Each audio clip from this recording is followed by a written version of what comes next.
എൻ്റെ മുളകിൻ്റെ വിളവെടുപ്പാണ് കേട്ടോ. എല്ലാവർക്കും സ്വാഗതം. അപ്പോൾ എൻ്റെ മുളക് കണ്ടാ ഒരുപാട് പറിച്ചെന്നോ. അപ്പോൾ പറിക്കുന്നേനാ എന്നാ പറയണ്ടേ, ഒരുപാട് വിരിഞ്ഞ് വരുന്നുണ്ട്. അപ്പോൾ ഇന്ന് പഴുത്തിട്ട് ഇതിൻ്റെ വിളവെടുക്കലാണ്. അപ്പോൾ ഇതെന്ന് പറഞ്ഞാലുണ്ടല്ലോ, നമുക്ക് ഇതുവരെ ഇത്ര നല്ലൊരു മുളക് ഉണ്ടായിട്ടില്ല. എന്ന് വെച്ചാൽ കൃഷിഭവനിൽ നിന്ന് തന്നെയാണ് മുളക് തൈയും വഴുതിനി തൈയും തക്കാളി തൈയും. അപ്പോൾ വഴുതിനി തൈയും തക്കാളി തൈയും കുറച്ച് പിന്നെ പുഴുവിൻ്റെ ശല്യം കൊണ്ട് കിട്ടീനി എന്നാലും. അപ്പോൾ ഈ മുളക് എന്ന് പറഞ്ഞാലുണ്ടല്ലോ, അത്രക്ക് മുളകാണ്. കൊമ്പലിങ്ങനെ ഒടിഞ്ഞു പോവുക. അതിനെല്ലാം ഞാനിങ്ങനെ ഇത് കുത്തി കൊടുക്കലാണ്. അത്രക്ക് മുളക്. ഇപ്പം ഇതിൻ്റെ മേലേന്ന് ഒരു പടി ഞാൻ പറിച്ചു. അപ്പോൾ ഇങ്ങനത്തെ ഒരു മുളക് നമുക്ക് ഇതുവരെ കിട്ടിയിട്ടില്ല. അപ്പോൾ കൃഷിഭവനിന്ന് നല്ലൊരു സപ്പോർട്ടാണിപ്പോൾ കർഷകർക്ക്. നല്ല ഇനം തൈകൾ കൊണ്ടുവന്നിട്ട് ഓരോ വീട്ടിലും ഇങ്ങനെ കൊടുക്കുന്നുണ്ട്, വിതരണം ചെയ്യുന്നുണ്ട്. എല്ലാവരും നട്ടുണ്ടാക്കിയിട്ട് മുളകിനും തക്കാളിക്കും എല്ലാം ഒന്നിനും ഒരു വിഷമമില്ല. ഇപ്പോൾ നമ്മളെ നാട്ടിൽ തന്നെ ഉണ്ടാക്കാൻ കഴിയുന്നുണ്ട്. അതെല്ലാം എന്ന് പറഞ്ഞാൽ നമ്മളെ കൃഷിഭവൻ്റെ ഒരു സപ്പോർട്ടാണ്. നമ്മളെ പഞ്ചായത്തിൻ്റെയും നല്ല സപ്പോർട്ടാണ്. എല്ലാവരും അതാത് വളപ്പിൽ തന്നെ കൃഷി ചെയ്തുണ്ടാക്കണമെന്നുള്ളൊരു ഇതാണിപ്പോൾ. അങ്ങനെയാണ് അവർ പറയുന്നത്. തമിഴ്നാട്ടിൽ നിന്ന് അങ്ങൊന്നും കൊണ്ടുവരുന്നേ പച്ചക്കറി വാങ്ങി കഴിക്കുന്നതിനേക്കാളും കുറച്ച് നമ്മൾ പണിയെടുത്താൽ നമുക്ക് നല്ല പച്ചക്കറി കഴിക്കാമല്ലോ എന്നാണ് നമ്മളെ പഞ്ചായത്തിൻ്റെ അവരെല്ലാം നമുക്ക് പറഞ്ഞു തരുന്നത്. അതുകൊണ്ടാണ് നമ്മളെല്ലാവരും ഇപ്പോൾ അധിക വീട്ടിലും ഈ മുളക് കൃഷി തക്കാളി കൃഷി എല്ലാം ഉണ്ട്.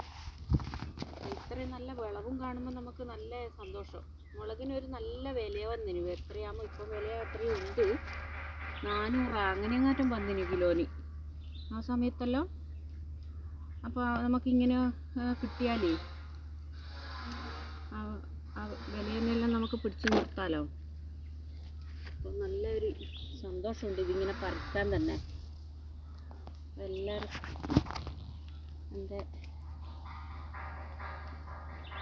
എല്ലാ കൃഷിഭവനിലും ഉണ്ടാവും. ഇപ്പോൾ ആര് പോയി നോക്കാത്തതുകൊണ്ട്, കൃഷിഭവനുമായിട്ട് ബന്ധപ്പെടാത്തതുകൊണ്ടായിരിക്കും എല്ലാ കൃഷിഭവനിലും ഇങ്ങനെ കൊടുക്കുന്നുണ്ട്. ഇപ്പോൾ കർഷകർക്ക് ഇതുപോലെ എല്ലാ തൈയും വിതരണം ചെയ്യുന്നുണ്ട്, ഇടയ്ക്കിടയ്ക്ക് വിതരണം ചെയ്യുന്നുണ്ട്. ഞാൻ എൻ്റെ വീടിൻ്റെ അടുത്ത് തന്നെയാണ് കൃഷിഭവനുള്ളത്. അതുകൊണ്ട് ഞാൻ പിന്നെ അവർ പറയുമ്പോൾ എല്ലാം വാങ്ങിക്കൊണ്ട് വന്നിട്ട് നടും. അപ്പം അതുകൊണ്ടാണ് എനിക്ക് ഇത്രയും നല്ല വിളവ് കിട്ടിയത്. ഇങ്ങനെ പഴുത്തിട്ട് നമ്മളിപ്പോൾ കുറേ വർഷമായി ഈ മുളക് കൃഷിയൊന്നും ഈ നമ്മളെ നാട്ടിലൊന്നും ഇല്ല. മുളക് ഒന്നും ആരും അങ്ങനെ കൃഷി ചെയ്യുന്നില്ല. അഥവാ ചെയ്തിട്ടുണ്ടെങ്കിൽ തന്നെ അതൊന്നും നല്ലൊരു വിജയിക്കുന്നില്ല.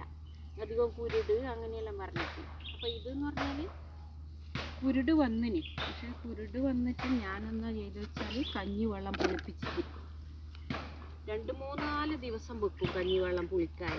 എന്നിട്ട് നല്ലോണം വെള്ളം ഒഴിച്ച് നേർപ്പിച്ചിട്ട് ഇതിന് രാത്രിയാകുമ്പോൾ കുടഞ്ഞു കൊടുക്കുമ്പോൾ നല്ല മാറ്റമുണ്ട്.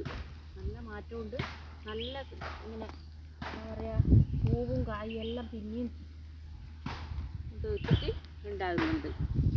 ഇതിപ്പോൾ ഒരു പടി പറിച്ച മുളകാണിത്. ആദ്യമായിട്ട് പറിക്കുന്നൊന്നല്ല. എന്നിട്ടും മുളക് ഇതാ ഒരുപാട് വിരിയുന്നുണ്ടാ. അത്രയ്ക്കും വിരിയുന്നുണ്ട്. ഇനി ഞാൻ രാവിലെ വെള്ളം നനച്ചില്ല. ഇനി വൈകുന്നേരം വേണം ഇത് വെള്ളം നനയ്ക്കണമെങ്കിൽ. അപ്പോൾ അങ്ങനെ നല്ലൊരു സന്തോഷം. എല്ലാ കൃഷിയും ഉണ്ട്. കുറച്ച് ഞാനൊരു വട്ടം നട്ടതെല്ലാം പോയി. ഇനി 6 വട്ടം അതിനപ്പുറം നട്ടിട്ടുണ്ട്. ഇപ്പോൾ അത് വിളവെടുക്കാനായില്ല. അപ്പോൾ എനിക്കെപ്പോഴും ഇത് തന്നെയാണ് എനിക്ക് കൃഷിയോടാണ് ഭയങ്കര. കൃഷിയും പാട്ടും കൃഷിയാണ് എനിക്ക് പ്രധാന. എല്ലാവർക്കും എൻ്റെ മുളക് കൃഷിയും എൻ്റെ വീഡിയോ ഇഷ്ടപ്പെട്ടാൽ എല്ലാവരും സബ്സ്ക്രൈബും ലൈക്കും ഷെയർ ചെയ്യണം. Thank you.